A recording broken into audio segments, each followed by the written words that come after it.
अब मैं माननीय मंत्री चिकित्सा शिक्षा, वित्त एवं संसदीय कार्य उत्तर प्रदेश सरकार श्री सुरेश खन्ना जी से अनुरोध करती हूं कि वह अपने आशीर्वचनों से हम सबका उत्साहवर्धन करें। सर। SGPGI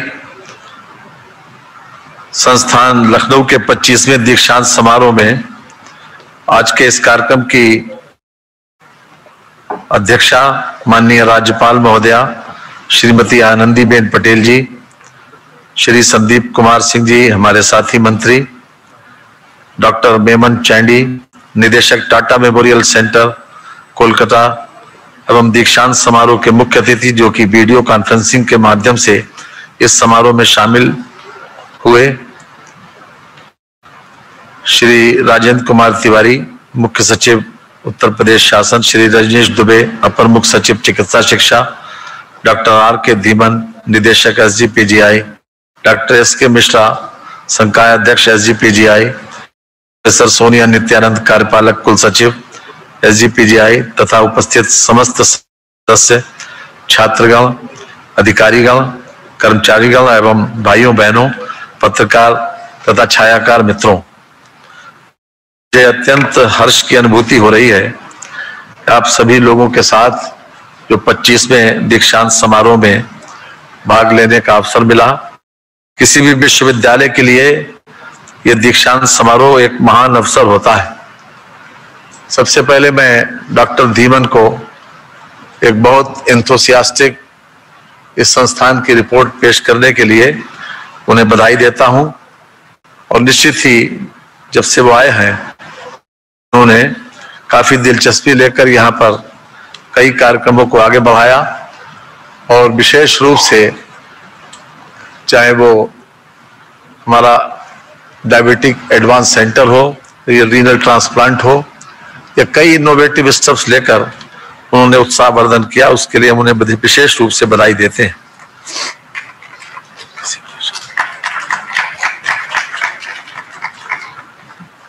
दीक्षांत समारोह हमेशा से ही एक ऐसा विशेष अवसर होता है जिसमें हम शुरू के वर्षों में की गई कड़ी मेहनत को लक्ष्यों की प्राप्ति व सफलता की प्राप्ति से जुड़ते हुए देखते हैं।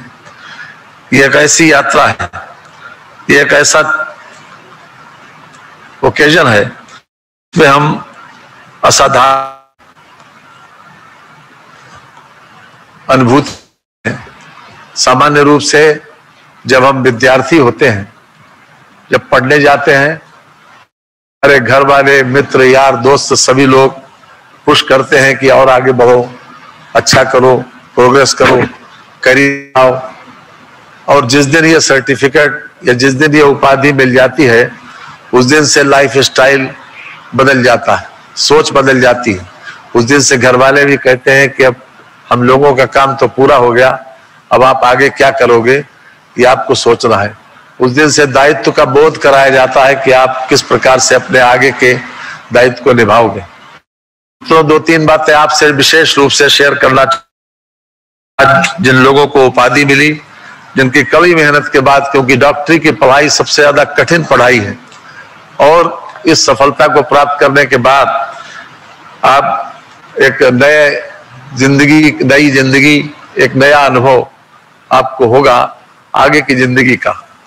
मैं विशेष रूप से आप लोगों से कहना चाहता हूं कि आगे की लाइफ में हमारा कर्तव्य क्या हो, हम किस दिशा की ओर आगे बढ़ें।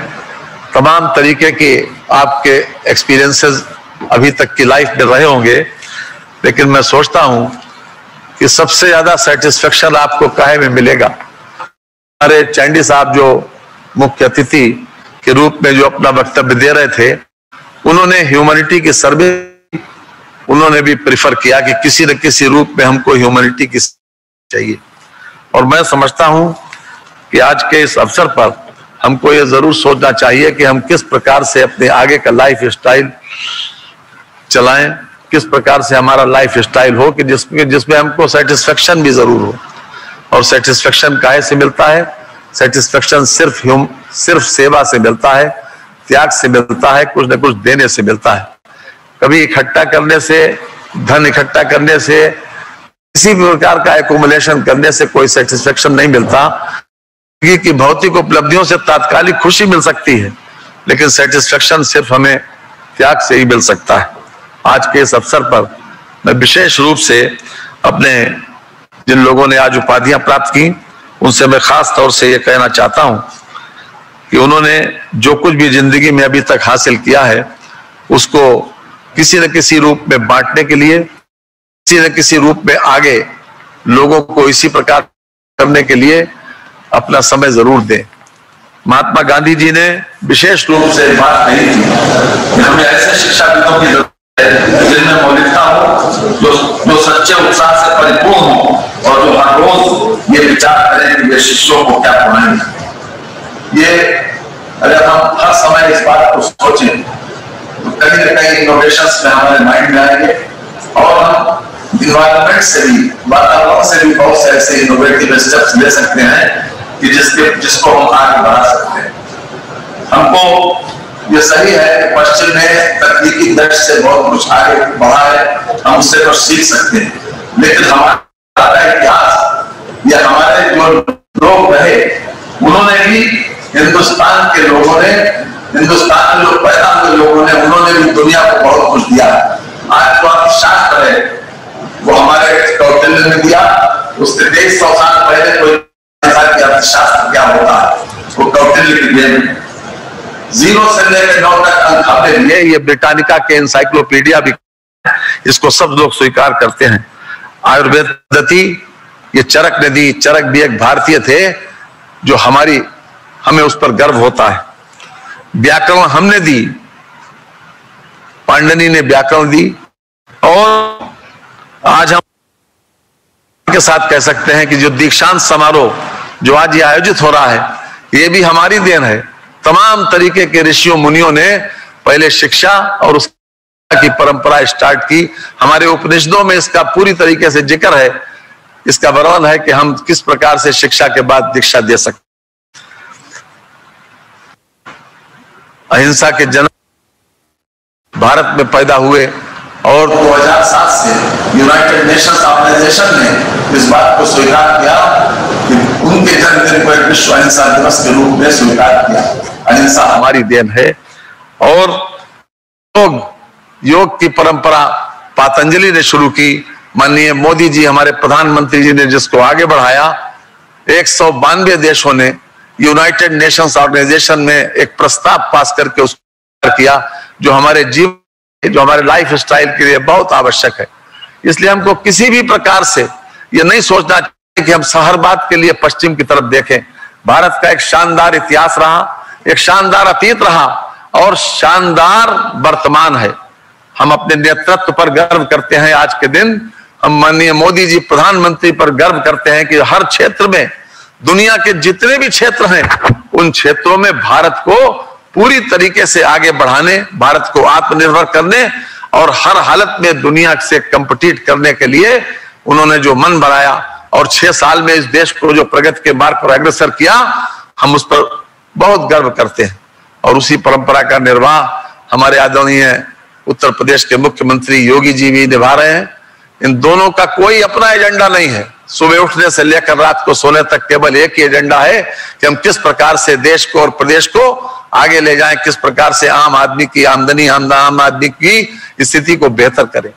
तो इसलिए मित्रों, हमारे सामने इतने रोल मॉडल हैं, इतना अच्छा बेहतर इतिहास है, उससे हमको सीख लेकर और इस प्रकार से हम अपने जीवन शैली को, अपने जीवन को तैयार करना चाहिए कि हम इस संस्थान का भी नाम कर सकें, अपने शिक्षकों और गुरुओं का भी नाम कर सकें और अपनी भी ख्याति न केवल उत्तर प्रदेश हिंदुस्तान में बल्कि दुनिया में बिखेर सके।